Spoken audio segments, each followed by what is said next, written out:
कोल्हापुरातील तावडे हॉटेल नजीक असणाऱ्या वीटभट्टीजवळच्या नाल्यातून उचगाव, टेमलाईवाडी, विक्रमनगर, मार्केटयार्ड परिसरातील सांडपाणी तसंच काही कारखान्यांचं रसायन मिश्रित सांडपाणी थेट नदीत मिसळते।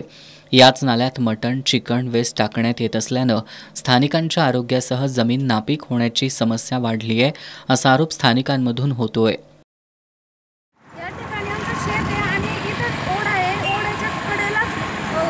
कचरा वगैरे टाकतात आणि जनावरांची घाण पण म्हणजे मांस पण टाकतात, त्यामुळे आणि इथं वास पण खूप घाण येतोय।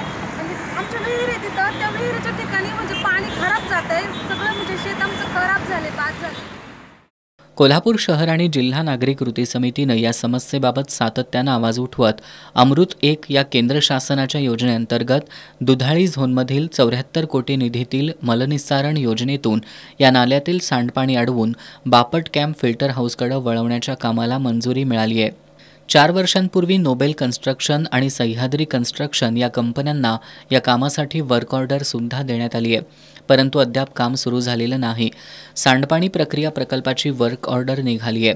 स्थानिकांनी प्रकल्पाला जमीन देण्याचं लेखी आश्वासन दिलंय, मग नेमकं घोडं अडलंय कुठं का टक्केवारी वाढवून मिळण्यासाठी हा प्रकल्प रेंगाळत ठेवलाय, असा सवाल कोल्हापूर जिल्हा आणि शहर नागरी कृती समितीच्या वतीनं करण्यात आलाय।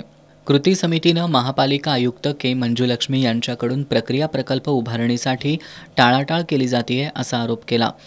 कृती समितीनं आयुक्त के मंजुलक्ष्मी यांना ईमेल पाठवत येत्या 15 दिवसांमध्ये या नाल्याचं काम सुरू करा, नाहीतर नागरिकांच्या आरोग्याला धोका निर्माण करून अधिकारांचा गैरवापर केल्याबद्दल फौजदारी स्वरूपाची तक्रार दाखल करू असा इशारा दिलाय।